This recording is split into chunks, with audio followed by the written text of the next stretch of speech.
Welcome back to my YouTube channel. Magandang araw po sa lahat. Sa mandako kayo ng mundo, naroroon ngayon.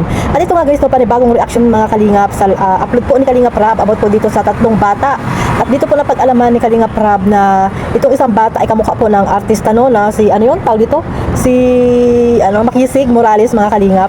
Yung doon sa palabas sa television noon na talagang ano to mga Kalingap no, viral din po itong batang ito na artista. Sa ano ba yun, nakalimutan ko na yung title na yun, yung palabas na yun sa TV mga Kalingap. Ingo ata yun, Ingo ba yun? Si Ingo. So ayun no, nakita ni ito ni, at ngayon ko lang po nalaman dito rin sa mga bata na ito po pala ay nakita rin ni Bibi Beyonce. So ibig sabihin si Bibi Beyonce ang dahilan kung paano nakita po ito ng Kalingap no, at nilapit dito kay Doc Love itong mga bata na ito ni Bibi Beyonce, at ito nilapit ni Doc Love kay Kalingap Rab, kaya po sila ay natulungan ngayon. So ayun mga Kalingap, bago natin simulan ang ating reaction, syempre shoutout muna tayo sa ating founder Kuya Bal Santos Matubang, sa ina ng Kalingap, Ate Edna Vlog, at kay Kalingap Rab, at sa kay Jack Tapia Matubang, at syempre sa mga nasa landing pad, mga ambassador, deputy, at mga Kalingap Scouters, mega love shoutout po sa inyong lahat, at sa mga kapwa ko po reactor na walang sawang sumusuporta po or nagre-reaction po sa mga issue sa mga charity works. Ayan, shoutout po sa inyong lahat, at ganoon din po sa mga sponsor, sa mga OFW, yung mga nandiyan po sa Pilipinas. Shoutout po sa inyong lahat. Maraming salamat po sa suporta ninyo po sa Team Kalingap. Ito nga guys, may nakuha po tayong video po dito kay Kalingap Rab, at napuntahan po nila itong mga bata na ito. At dito guys, mga Kalingap, mapapaiyak po kayo sa kwento ng tatlong batang ito mga Kalingap. Ayan, samahan niyo po akong panoorin ito. Sino panganay? Ikaw? Pwede makiupo? Hindi na po. Grabe. Ang taas nitong bahay nyo Mataas yung pinagtayuan. So, ano pangalan mo, Toy? John Russell po. John Russell? Ikaw? John Markley po. John? John Markley. At ikaw naman? MJ po. MJ. So, bakit dito na kayo nakatira, hindi na doon sa isang bahay? Nasira po yun yung pagbagyo po.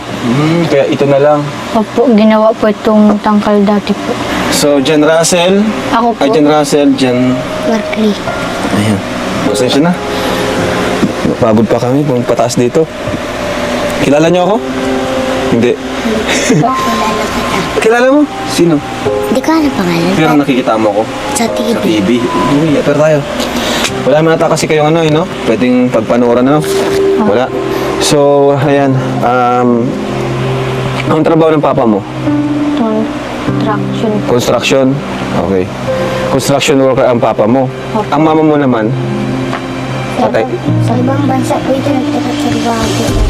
Dati. Ngayon? Wala na po siya. May na po. Nagka-cancer po siya sa didi. Grabe. So, kumusta kayong tatlo? Okay lang po. Okay naman. Sa kayo nahihirapan dito sa araw-araw? Sa pagkain po. Pagkain.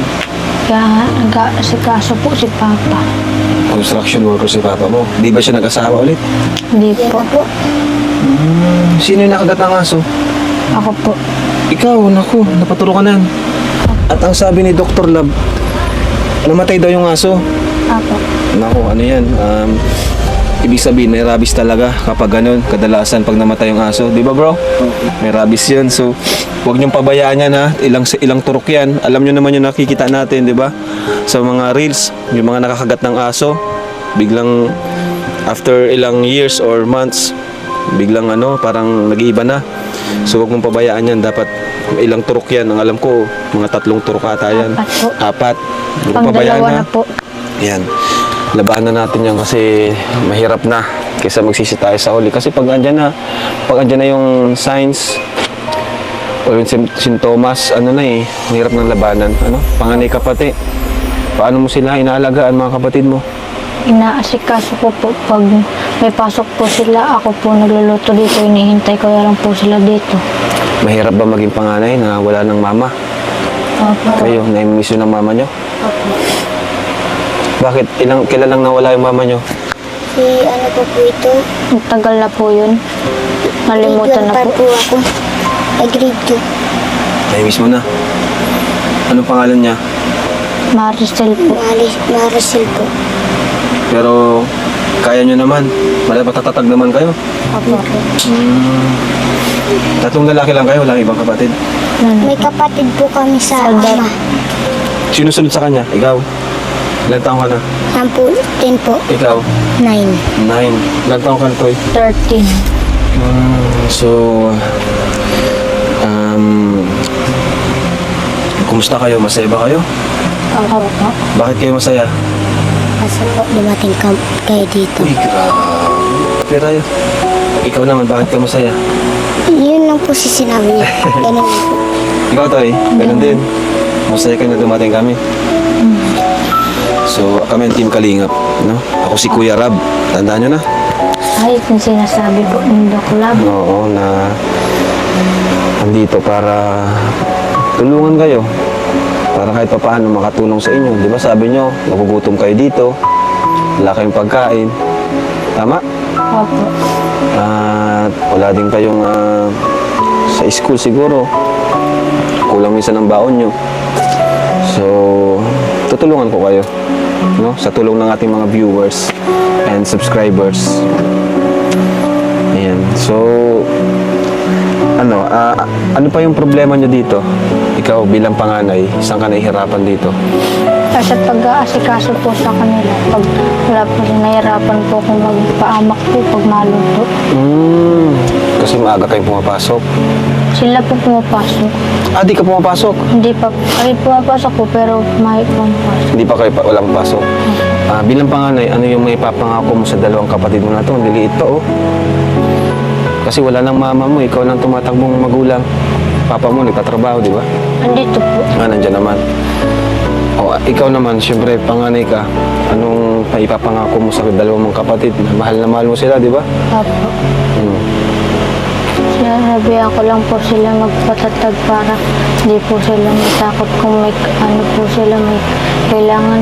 Tapos kung ano po, andito lang po. Tapos tinutulungan ko po sila. Kaso nakagat ka ng aso, paano yan? Huwag mong ano yan, di ba?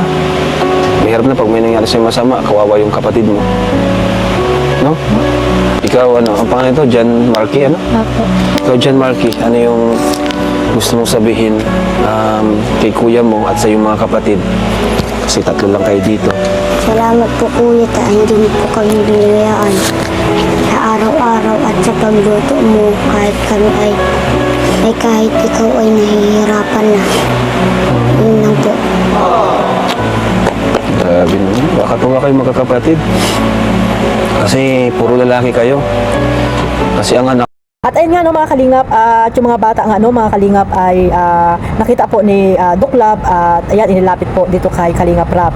So ayan no, credit po sa video clip na nakuha ko po kay Kalingap Rap. So yan na interview po itong mga bata na ito at talagang humanga po dito si Kalingap Rap no sa mga bata kasi nga talagang eye to eye contact po talaga yung pakikipag-usap po ng tatlong bata na ito kay Kalingap Rap. Dito mo po makikita na talagang may respeto at talagang kahit po wala na po silang nanay na umaaruga or nagpapaalala sa kanila kung ano yung gagawin pag may mga kausap na nakakatanda sa kanila ay talagang sila mismo po mga kalingap ay talagang makikita mo po yung pagrespeto po pag may mga kausap na nakakatanda sa kanila. Talaga pong hindi po sila nahihiya, talagang nakapokus po sila sa mga tanong po ni Kalingap Rap at dito po ay talagang hinangaan po itong tatlong bata na ito ni Kalingap Rap. Talagang guys no, hindi sila malikot, nasabi nga ni Kalingap Rap hindi sila malikot at kung ano-ano yung mga inaatupag nila pag kinakausap sila ng mga matatanda like po ni Kalingap Rap, di ba? Talagang nakapokus po talaga sila kung ano yung mga tinatanong ni Kalingap Rap ay talagang magaganda po yung mga sagot nila mga kalingap. Matatalino din itong mga batang ito. So ayun nga no, at itong si Ingo no, aka Ingo na si kamukha po ni ni Makisig Morales itong batang ito na napakagwapo no. At siya ang tumatayong bilang isang magulang po nitong dalawa na ito kasi nga po nakakalungkot no na talagang iniwan na po sila ng kanilang nanay no, nagkasakit nga daw po mga kalingap. At ayun na wala na po, kinuha na po ng ating Panginoon. At itong batang ito ay talagang siya po yung tumatayong ina dito sa dalawang kapatid niya na nakakabata at yung tatay nga nila po ay wala dahil nga ay nagtatrabaho din para syempre sa kanila pang araw-araw na pangangailangan din mga kalinga pero not enough no kasi nga pumapasok na po silang tatlo At yung bahay nga po nila nakakalungkot dahil nga nasira ng bagyo at doon po sila lumipat sa dating kulungan ng baboy at doon nga sila ngayon nakatira mga kalingap. Talagang maiiyak po kayo sa kwentong ito mga kalingap. Kahit ako po naantig po yung puso ko nito no ng tatlong batang ito na sana po marami pa pong makatulong at matulungan din po ng mga mababait na sponsor no mga kalingap. At ayan no, sa una pa lang vlog ni Kalingap Rab ay million views na po ang naano po ng tatlong itong batang ito dahil po marami po yung nakapanood, marami po yung naawa po dito. Kaya po ayan po yung views ngayon ng tatlong batang ito mga kalingap. Sana po tuloy-tuloy no yung pagsuporta po natin dito sa upload ni Kalingap Rab para kahit po walang sponsor, malaki po ay maitutulong ni Kalingap Rab sa mga ating mga naiambag na panunood po sa tatlong batang ito na upload ni Kalingap Rab. At ayan nalaman natin mga kalingap na yung tatlong bata ay nag-aaral din at syempre yung panganay ang nag-aasikaso. Talagang yung panganay ay napaka-responsabling anak din mga kalingap kasi tatlo sila magkakapatid na lalaki mga kalingap no. Ano na lang po ngayon no, hindi po lahat ng mga batang lalaki ay matitino mga kalingap, lalo ngayon yung mga kabataan no, lalo pag mga lalaki na po mga kalingap matitigas ang ulo. Pero ito pong tatlong ito ay talagang kahanga-hanga po at talagang deserve talagang matulungan po no. At ayan, natulungan din sila ni Dr. Love at binigyan nga sila ng mga gamit sa paaralan no. Pagpasok nila ay nabilhan na po sila nila Dr. Love. At ayan no, binigyan sila ng tulong ni Kalingap Rab no, at talagang yung mga bata ay talagang grabe po yung pasasalamat po dito kay Kalingap Rab. Sana mas marami pang matulungan no at makakita po dito sa tatlong batang ito at sana marami pa silang marami pang tumulong, marami pang tumulong po dito sa tatlong batang ito at talagang deserve din pong tulungan dahil nga wala na pong nanay at namumuhay na lang po silang tatlo. Yung tatay naman po nila ay lagi ding wala kasi nga po nagtatrabaho. Sana no mapabahayan din sila mga kalingap. Pero yun nga sabi ni Kalingap Rab ay hindi po siya nangangako na mapapabahayan sila kasi nga syempre no marami pa rin pong nakalinya no na papabahayan po si Kalingap Rab. Pero sana no tuloy-tuloy ang pagsuporta po dito sa tatlong bata na ito, lalo na po yung mga viewers kasi nga malaki po yung naiambag natin bilang mga viewers no sa panonood po natin sa mga charity works ni Kalingap Rab, lalo na po dito sa grabe guys no 1 million no mahigit ang unang vlog po dito sa tatlong batang ito. Sana po tuloy-tuloy po natin suportahan no mga kalingap, hindi lamang sa mga love team tayo manunood kundi sa mga charity works ni Kalingap Rab, ni Kuya Bal na dapat no na nating panoorin at suportahan syempre yung programa nila mga kalingap at para mas marami pa silang matutulungan na deserve po na tulungan po dyan sa mandako ng lugar po dyan sa Pilipinas. Ayan, lalo na po itong tatlong batang ito na talagang ay grabe guys, nakakaawa, di ba mga kalingap? So may pangalawang upload na si Kalingap Rab no, suportahan natin mga kalingap. So hanggang dito na lang po, maraming salamat po sa walang sawang suporta sa buong team Kalingap, lalo na po sa ating ama ng Kalingap at syempre sa aking maliit na YouTube channel Kalingap Maymay. Maraming salamat po sa nagmamahal po sa aking mga reaction na pinapanood nyo at syempre patamsak mga kalingap, huwag nyo pong kalimutan. At ayan lang no, masasabi ko lang po na love lang po at huwag po tayo magseryoso sa lahat po natin na pinapanood, lalo na po sa mga love team na binuo po ni Kalingap Rab. God bless po sa lahat, mabuhay po ang team Kalingap. Bye bye.